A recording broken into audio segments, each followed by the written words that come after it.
ಸೈಟನ್ನು ವಾಪಸ್ ಕೊಟ್ಬಿಟ್ರಪ್ಪ ಮುಗ್ದೋಯ್ತಾ ಪ್ರಕರಣ ಅಂದರೆ ಇಬ್ಬರು ದೂರುದಾರನ್ನ ನಾವು ಮಾತನಾಡಿಸಿದ್ವಿ. ಇಲ್ಲ, ಎಕ್ಸಾಂಪಲ್ ಕೊಟ್ಟು ಹೇಳಿದ್ರು ಯಾರೋ ಒಬ್ಬ ವ್ಯಕ್ತಿ ಕಳ್ತನ ಮಾಡಿರ್ತಾನೆ, ಕದ್ದಿದ ಮಾಲನ್ನು ವಾಪಸ್ ಕೊಟ್ಬಿಟ್ಟೆ ಅಲ್ಲಿಗೆ ಮುಗ್ದೋಯ್ತಾ ಅಂದರೆ ಆಗಲ್ಲ. ಯಾಕೆ ಕದ್ದ, ಆ ಉದ್ದೇಶದ ಬಗ್ಗೆ ತನಿಖೆ ಆಗಬೇಕಲ್ಲ, ಕದ್ದಿದ್ದ ಉದ್ದೇಶಕ್ಕೆ ಒಂದು ಶಿಕ್ಷೆ ಆಗಬೇಕಲ್ಲ. ಇದು ದೂರುದಾರರ ವಾದ. ವಿಪಕ್ಷವಾಗಿ ಬಿಜೆಪಿ ವಾದ ಏನು? ನಾನು ಪ್ರೆಸಿಡೆಂಟ್ ಆಫ್ ಸಿದ್ದರಾಮಯ್ಯನವ್ರದ್ದು ವಿಶ್ಲೇಷಣೆ ಮಾಡ್ತೀನಿ. ಅದಕ್ಕಿಂತ ಮುಂಚೆ ಈ ಅಧಿಕಾರಿಗಳಿದಾರಲ್ಲ, ಇವರಿಬ್ಬರ ಮೇಲೆ ಕ್ರಮ ಕೈಗೊಳ್ಬೇಕು, ಈ ಕಮಿಷನರ್ ಮತ್ತು ಸೆಕ್ರೆಟರಿ. ಯಾಕೆ ಅಂತಂದ್ರೆ, ನೀವು ಒಬ್ಬ ಲೆಟರ್ ಕೊಟ್ಟಿದ್ದ ಕೂಡಲೇ it is in the court, matter is in the court, ಅಷ್ಟು ಅಪ್ಲಿಕೇಶನ್ ಮಾಡದೇ ಇರತಕ್ಕಂತಹ ಒಬ್ಬ KS ಆಫೀಸರ್ಸ್ ಇಬ್ರು ಏನಕ್ರಿ ಅಧಿಕಾರಿಗಳಾಗಿ ಮುಂದುವರಿತಿದ್ದೀರಾ? ಯಾವ ನೈತಿಕತೆ ಇಟ್ಕೊಂಡು ಮುಂದುವರಿತೀರಾ? ಯಾರೋ ಒಬ್ರು ಅಪ್ಲಿಕೇಶನ್ ಕೊಟ್ರಂತೆ ಕೋರ್ಟಲ್ಲಿರೋ ಮ್ಯಾಟ್ರು, ನಾನೇನಾದರೂ ಒಬ್ಬ ಸೈಟ್ ಅಲಾಟ್ಮೆಂಟ್ ಆಗಿ ನಾನೇನಾದ್ರು ಇಲ್ಲ ಬೇಡ ನನಗೆ ಅಂತ ಅಂದ್ಬಿಟ್ಟು ಸ್ಟೇ ಸೈಟ್ ಮಾಡಿ ಅಂತ ಅಂದ್ಬಿಟ್ಟು ಕೊಟ್ರೆ ನನಗೆ ಒಂದು ವಾರ ಆಟ ಆಡಿಸ್ತೀರಾ? ನನ್ನಂತ ಒಬ್ಬ ಸಾಧಾರಣ ಜನಕ್ಕೆ ಒಂದು ವಾರ ಆಟ ಆಡಿಸ್ತೀರಾ? ಇವ್ರಿಗಾದ್ರೆ ಇಮಿಡಿಯೇಟ್ ಆಗಿ ಇವತ್ತು ಹೇಳಿದ್ರಂತೆ, ಆ ಲೀಗಲ್ ಪ್ರೊಸೀಡಿಂಗ್ಸ್ ಹೇಳಿದ್ರಂತೆ, ಕೊಟ್ಬಿಟ್ರಂತೆ, ಕತಕ್ಕೆ ವಜಾ ಮಾಡ್ಬಿಟ್ರಂತೆ, ಸೈಟ್ಗೆ ಹೋಗ್ಬಿಟ್ಟು ನಾವು ರಿಜಿಸ್ಟರ್ ಮಾಡ್ಕೊ ರೀ. Matter is in the court. ಈ 14 ಸೈಟ್ ಮ್ಯಾಟ್ರು ಕೋರ್ಟಲ್ಲಿದೆ. How can you do it? Common sense ಇಲ್ವಾ ಅಧಿಕಾರಿಗಳ ನಿಮಗೆ?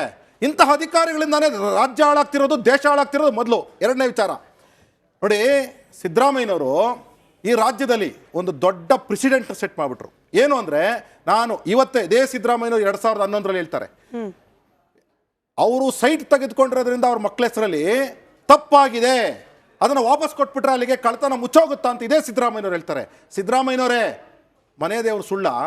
ನಾವು ಹೇಳ್ತಾ ಇದ್ವಲ್ಲ, ಅದಕ್ಕೆ ಉತ್ತರ ಕೊಟ್ಕೊಳ್ಳಿ. ಒಂದು. ಎರಡನೇದು, ಎಂತಹ ರಾಂಗ್ ಪ್ರೆಸಿಡೆಂಟ್ ಅಂದರೆ ಸ್ಮಿತಾ, ಒಬ್ಬ ಕಳ್ತನ ಮಾಡ್ತಾನೆ, ಆ ಕಳ್ತನ ಆದಮೇಲೆ ಆ ಕಳ್ತನದ ಮಾಲ್ ವಾಪಸ್ ಕೊಟ್ಬಿಡ್ತೀನಿ ನಾನು ತಪ್ಪಿಸ್ಬಿಡು ಅಂತಂದರೆ, ಹಾಗಾದರೆ ದರ್ಶನ್ ಹೋಗ್ಬಿಟ್ಟು ಆಯಪ್ಪ ಯಾರು ಆ ರೇಣುಕಾ ಸ್ವಾಮಿ ಅವ್ರ ಮನೆಗೆ ನಾನು ಇಷ್ಟು ಕೋಟಿ ಕಾಂಪನ್ಸೇಷನ್ ಕೊಟ್ಬಿಡ್ತೀನಿ, ನನ್ನ ಕೇಸಿಂದ ಬಿಟ್ಬಿಡಿ ಅಂದ್ರೆ ಬಿಟ್ಬಿಡ್ತಾರಾ?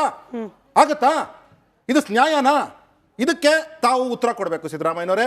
ಇಂತಹ ಒಂದು ರಾಂಗ್ ಪ್ರೆಸಿಡೆಂಟ್ ಸೆಟ್ ಮಾಡಿದ್ದೀರಾ. ಇದು ರಾಜ್ಯದ ಸಂಪತ್ತಿನ ಕೊಲೆ. ರಾಜ್ಯದ ಸಂಪತ್ತನ್ನು ಕೊಲೆ ಮಾಡಿ 5,000 ಕೋಟಿ, ತತ್ಸುಮಾರು 4,000 ಸೈಟ್ಗಳನ್ನ 50-50 ಅನುಪಾತದಲ್ಲಿ ಹಂಚಲಿಕ್ಕೆ ತಾವು ಫೌಂಡೇಶನ್ ಹಾಕಿದ್ರಲ್ಲ ಸಿದ್ದರಾಮಯ್ಯನವರೇ, ಅದರ ಕೂಸಿನ ಫಲ. ಅದಕ್ಕೆ ಯಾರು ಉತ್ತರ ಕೊಡ್ತಾರೆ ಅದನ್ನ ಹೇಳಿ. ಇನ್ನೂ ಹೇಳ್ತೇನೆ, ಸಿದ್ದರಾಮಯ್ಯನವರು ರಾಂಗ್ ಪ್ರೆಸಿಡೆಂಟ್ಸ್ ಎಷ್ಟಿದೆ ಅಂತಂದ್ರೆ, ಒಂದು, ACBನ ಓಪನ್ ಮಾಡ್ತೀರಾ, ಲೋಕಾಯುಕ್ತನ ಕ್ಲೋಸ್ ಮಾಡ್ತೀರಾ. ನಿಮ್ಮ ಪ್ರಕರಣಗಳಿಗೋಸ್ಕರ ACBನಲ್ಲಿ ಬಿ ರಿಪೋರ್ಟ್ ಹಾಕ್ಸ್ಕೊಳ್ತಕ್ಕಂಥ ಸಿಟ್ಟಿಂಗ್ CM ಅವರು ಬಿ ರಿಪೋರ್ಟ್ ಅವರ ಮೇಲೆ ಪ್ರಕರಣಗಳು ಬಂದಾಗ ಹಾಕ್ಸ್ಕೊಳ್ತಾರೆ. SIT ಅಂತ ಒಂದು ರಚನೆ ಮಾಡ್ತೀರಾ. SIT ಅಂತ ರಚನೆ ಮಾಡೋದು ಏನು ಅಂತಂದರೆ, ಸಿದ್ದರಾಮಯ್ಯ ಇನ್ವೆಸ್ಟಿಗೇಷನ್ ಟೀಮ್ ಪ್ರತಿಯೊಂದರಲ್ಲೂ SIT. ಅದಾದಮೇಲೆ ಯಾವುದೇ ಒಂದು ಕಮಿಟಿ, 4 ಕಮಿಟಿಗಳು ಮಾಡ್ತಾರೆ. ನೆನ್ನೆ ದೇವರಾಜ್ ಅವರು ಚೆನ್ನಾಗಿ ಎಕ್ಸ್ಪ್ಲೈನ್ ಮಾಡ್ತಾ ಇದ್ರು ತಮ್ಮ ಚಾನಲಲ್ಲಿ. ಏನು ಅಂತಂದರೆ, ಒಂದು ಮೈನಿಂಗ್ಗೆ, ಇನ್ನೊಂದು ನೈಸ್ಗೆ, ಇನ್ನೊಂದು ಪವರ್ ಪರ್ಚೇಸ್ಗೆ ಮತ್ತು ರೀಡುಗೆ 4 SITಗಳನ್ನ ರಚನೆ ಮಾಡ್ತಾರೆ. SITಗಳು ವರದಿ ತೆಗೆದುಕೊಂಡಂಥ ಸಿದ್ದರಾಮಯ್ಯನವರು ಹೌಸ್ನಲ್ಲಾದರೂ ಮಂಡನೆ ಮಾಡ್ತೀರಾ? ರಾಂಗ್ ಪ್ರೆಸಿಡೆಂಟ್ ಅಲ್ವಾ ಸಿದ್ದರಾಮಯ್ಯನವರೇ? SIT ಏನಕ್ಕೆ ರಚನೆ ಮಾಡಬೇಕು? ಸಿದ್ದರಾಮಯ್ಯ ಇನ್ವೆಸ್ಟಿಗೇಷನ್ ಟೀಮಾ? ಇನ್ನು ಆ ರೀಡು ಪ್ರಕರಣದಲ್ಲಿ 868 ಎಕರೆ ರೀಡು ಆಗ್ತದೆ ಅಂದರೆ ಡಿನೋಟಿಫಿಕೇಶನ್ಗೆ ಹೊಸ ಹೆಸರು ಕೊಟ್ಬಿಟ್ಟು ರಾಂಗ್ ಪ್ರೆಸಿಡೆಂಟ್ ಸೆಟ್ ಮಾಡಲಿಲ್ಲ ಸಿದ್ದರಾಮಯ್ಯನವರು ತಾವು. ಅದಾದಮೇಲೆ denotification act, urban land acquisition act of 1987ನ ಮೊದಲ ಬಾರಿಗೆ ತಾವು ಡಿನೋಟಿಫೈ ಮಾಡಿದವರು ತಮ್ಮ ಪ್ರಕರಣದಲ್ಲಿ. ತಾವು ಕೋರ್ಟ್ ಹೇಳುತ್ತೆ ಇದು ಬೋಗಸ್ ಡಿನೋಟಿಫಿಕೇಶನ್ ಅಂತ ಹೇಳಿ. ಆದರೆ 1987ನಲ್ಲಿ ತಾವು ಕ್ಯಾಬಿನೆಟ್ ಮಂತ್ರಿ ಆಗಿದ್ರಲ್ಲ ರಾಮಕೃಷ್ಣ ಹೆಗಡೆ ಅವರ ಪೀರಿಯಡಲ್ಲಿ, ಅಂತಹ ಟೈಮಲ್ಲಿ ಮಾಡಿದಂತಹ ಅಕ್ವಿಸಿಷನ್ ಅರ್ಬನ್ ಡೆವಲಪ್ಮೆಂಟ್ ಆ್ಯಕ್ಟ್ಗೆ ತಾವು ಡಿನೋಟಿಫಿಕೇಶನ್ ಮಾಡಿ ರಾಂಗ್ ಪ್ರೆಸಿಡೆಂಟ್ ಸೆಟ್ ಮಾಡಲಿಲ್ವೇ? ಈಗ ಇಂತಹ ರಾಂಗ್ ಪ್ರೆಸಿಡೆಂಟ್ ಸೆಟ್ ಮಾಡಿ ಸಿದ್ದರಾಮಯ್ಯನವರೇ ತಮ್ಮ ಲ್ಯಾಂಡ್ ಅಲೋಕೇಶನ್ಸ್ ಮಾಡಿಸ್ಕೊಂಡ್ರೆ 50-50 ರೆಟ್ರೋಸ್ಪೆಕ್ಟಿವ್ ಆಗಿ. ಅದೇ ಕೋರ್ಟು ಹೇಳ್ತು ಏನು ಅಂತಂದರೆ, ಆ ದೇವನೂರು ಬಡಾವಣೆಯಲ್ಲಿ ಅಕ್ವೈರ್ ಆಗಿರ್ತಕ್ಕಂಥವ್ರು ಎಲ್ಲರಿಗೂ 50-50 ಅನುಪಾತದಲ್ಲಿ ಕೊಟ್ಟೇನ್ರಿ ಅಂತ ಹೇಳಿ ತಾವು ತಮ್ಮ ರಾಂಗ್ ಪ್ರೆಸಿಡೆಂಟ್ನ ಸೆಟ್ ಮಾಡಿ ಅಂತಹ ಘಟಾನ್ಘಟಿ ನಾಯಕರು ದೇವರಾಜ ಅರಸು ಅವರು, ಬಂಗಾರಪ್ಪನವರು, OBC ನಾಯಕರುಗಳು ಅವರೆಲ್ಲ ಅವರುಗಳು ಪದಚ್ಯುತಿ ಆಯಿತು. ಏನಕ್ಕೆ ಅಂದರೆ, ಬಂಗಾರಪ್ಪನವ್ರ ಪೀರಿಯಡಲ್ಲಿ ನಮಗೆಲ್ಲ ನೆನಪಿದೆ, ನಾವೆಲ್ಲ ಶಾಲೆಗೆ ಹೋಗ್ತಿದ್ವಿ, ಕ್ಲಾಸಿಕಲ್ ಕಂಪ್ಯೂಟರ್ ಹಗರಣ ಇನ್ನೂ FIR ಆಗಿರಲಿಲ್ಲ. ಪ್ರಕರಣ ಬೆಳಕಿಗೆ ಬಂದ ಕೂಡಲೇ ರಾಜೀನಾಮೆ ತೆಗೆದುಕೊಂಡ್ಬಿಡ್ತಾರೆ. ದೇವರಾಜ ಅರಸು ಅವ್ರಿಗೆ ಡಿಫ್ರೆನ್ಸಸ್ ಬಂತು ಇಂದಿರಾ ಗಾಂಧಿ ಅವ್ರ ಜೊತೆ, ಆವತ್ತು ಡಿಫ್ರೆನ್ಸ್, ಆವತ್ತು ರಾಜೀನಾಮೆ ತೆಗೆದುಕೊಳ್ತಾರೆ. ವ್ಯತ್ಯಾಸ ಇದೆ. ಇವತ್ತು ಹೇಳಿದ್ದಾರೆ ಸಿದ್ದರಾಮಯ್ಯನವರು, ಎಲ್ಲಾ ಪ್ರಕರಣಕ್ಕೂ ಒಂದೇ ರೂಲ್ಸ್ ಅಪ್ಲೈ ಆಗಬೇಕು ಅಂತ ಹೇಳಿ ಎಲ್ಲೂ ಕಾನೂನಿಲ್ಲ. ಕರೆಕ್ಟ್. ಎಲ್ಲಾ ಪ್ರಕರಣಕ್ಕೂ ಒಂದೇ ರೂಲ್ಸ್ ಅಪ್ಲೈ ಆಗ್ಬೇಕು ಅಂತಿಲ್ಲ. ತಮ್ಮ ಹೇಳಿಕೆ ಏನಿದೆ ಸಿದ್ದರಾಮಯ್ಯನವರು 2011ರಲ್ಲಿ 2 ಬಾರಿ ಹೇಳಿಕೆ Play ಮಾಡ್ತೀವಿ ಅದನ್ನು ನಾವು ಮುಂದೆ. ಅದನ್ನ ಪ್ಲೇ ಮಾಡಿ ಮುಂದೆ. ಕ್ಲಿಯರ್ ಕಟ್ ಆಗಿ ತಾವೇ ಹೇಳಿದ್ರಿ. 2021ರಲ್ಲಿ ತಾವೇ ಹೇಳಿದ್ರಿ, ಆಯ್ತಾ? ಅಲ್ಲಿ ಯಾವ ಹೋಗೋಕ್ ರೀತಿ ಕಷ್ಟ, ಆಮೇಲೆ ಔಸಲು ಸಹ Okay. Custodian of the wealth is CM, ಅದರಿಂದಾಗಿ ಸಿಎಂ ಇಸ್ ಆನ್ಸರಬಲ್ ಅಂದ್ರಿ. ಇವತ್ತು 14 ಸೈಟು ತಾವು ಏನ್ ಫೌಂಡೇಶನ್ ಹಾಕೊಟ್ರಿ, ಅದರಿಂದಾಗಿ ಕರ್ನಾಟಕದ ಸಂಪತ್ತು 5,000 ಕೋಟಿ ಲೂಟಿ ಆಗ್ಲಿಕ್ಕೆ ಕಾರಣವಾಗ್ಲಿಲ್ವಾ? ಓಕೆ, ಈ ಅಧಿಕಾರಿಗಳಿಗೆ ಬರ್ತೀನಿ ಸರ್, ಬರ್ತೀನಿ.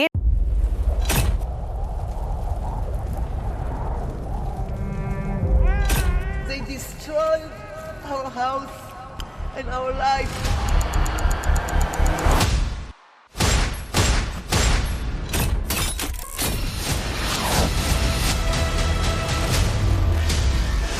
ಹಮಾಸ್ ಉಗ್ರರ ದಾಳಿ ಭಯಂಕರವಾಗಿದೆ. ಯಾವ ಮಾಧ್ಯಮವೂ ಇಲ್ಲಿಗೆ ಬರಲು ಧೈರ್ಯ ಮಾಡ್ತಾ ಇಲ್ಲ. ಇಂಥ ಜಾಗಕ್ಕೆ ಎಂಟ್ರಿ ಕೊಟ್ಟಿದೆ ರಿಪಬ್ಲಿಕ್ ಕನ್ನಡ. ಯುದ್ಧ ಭೂಮಿಯಿಂದ ರಿಪಬ್ಲಿಕ್ ಕನ್ನಡ ನೈಜ ವರದಿ. ಬುಲೆಟ್ ಆಗಿರುವಂತಹ ದೃಶ್ಯಾವಳಿಯನ್ನ ನಿಮ್ಗೆ ತೋರಿಸ್ತಾ ಇದೀನಿ. ನಾನು ನಿಂತಿರುವಂತದ್ದು ಗಾಜಾ ಪಟ್ಟಿಯಲ್ಲಿ.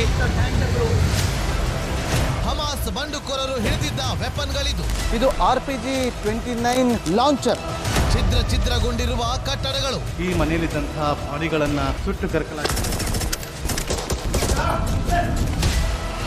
6,000 ಸಾವಿನ ಗಡಿ ದಾಟಿದೆ, ನರಕವನ್ನಾಗಿ ಮಾಡಿಬಿಟ್ಟಿದ್ದಾರೆ. 31 ದಿನಗಳಿಂದ ಯುದ್ಧ ಭೂಮಿಯಲ್ಲಿ ನಿಂತು ರಿಪಬ್ಲಿಕ್ ಕನ್ನಡ ವರದಿ ಮಾಡ್ತಾ ಇದೆ. That powerful people come from powerful places. 1 ವರ್ಷದ ನಿರ್ಭೀತ ಪತ್ರಿಕೋದ್ಯಮ ರಿಪಬ್ಲಿಕ್ ಕನ್ನಡ, ಇದು ನಿಮ್ಮ ಧ್ವನಿ. 1 ವರ್ಷ ಕಳೆದ ಒಂದೇ ವರ್ಷದಲ್ಲಿ ಚುನಾವಣೆಗಳು, ರಾಜಕೀಯ ತಂತ್ರ ಪ್ರತಿತಂತ್ರಗಳು, ಅಭಿಯಾನ, ಜನಪರ ಅಹೋರಾತ್ರಿ ಹೋರಾಟಗಳು, ಪಾರದರ್ಶಕ ವರದಿಗಾರಿಕೆಯ ಪಣ ತೊಟ್ಟು ಮುನ್ನಡೆದಿದ್ದೇವೆ. 1 ವರ್ಷದ ಸಂಭ್ರಮದ ಜೊತೆಗೆ ಜವಾಬ್ದಾರಿ ಕೂಡ ಹೆಚ್ಚಾಗಿದೆ. ಮತ್ತಷ್ಟು ಮುನ್ನುಗ್ಗಿ ಜನಪರ ನಿಲ್ಲುವ ಉತ್ಸಾಹ ಕೂಡ ಹೆಚ್ಚಿದೆ. ಯಾಕಂದ್ರೆ ಇದು ರಿಪಬ್ಲಿಕ್ ಕನ್ನಡ, ನಿಮ್ಮದೇ ಧ್ವನಿ. 1 ವರ್ಷದ ನಿರ್ಭೀತ ಪತ್ರಿಕೋದ್ಯಮ ರಿಪಬ್ಲಿಕ್ ಕನ್ನಡ, ಇದು ನಿಮ್ಮ ಧ್ವನಿ. 150 ಸುದ್ದಿ, 120 ಇಂಪ್ಯಾಕ್ಟ್. ಸೂಪರ್ 3 ಇಲ್ಲೇ ಡ್ರಾ, ಇಲ್ಲೇ ಬಹುಮಾನ. ಮಾಧ್ಯಮ ಇತಿಹಾಸದಲ್ಲೇ ಮೊದಲು ಪರಿಹಾರ ಪತ್ರಿಕೋದ್ಯಮ.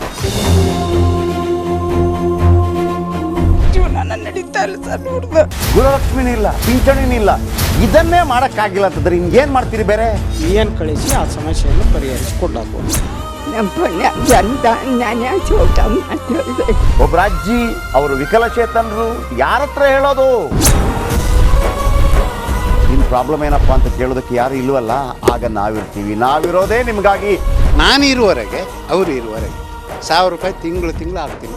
ಆದ್ರೆ ಈ ಕೆಲಸ ಇದೆಯಲ್ಲ, ಯಾವತ್ತೂ ಕೂಡ ಶಾಶ್ವತವಾಗಿ ನಮಗೊಂದು ಒಳ್ಳೆ ನೆನಪನ್ನ ಕೊಡುತ್ತೆ, ನಮ್ಮನ್ನ ಕಾಪಾಡುತ್ತೆ.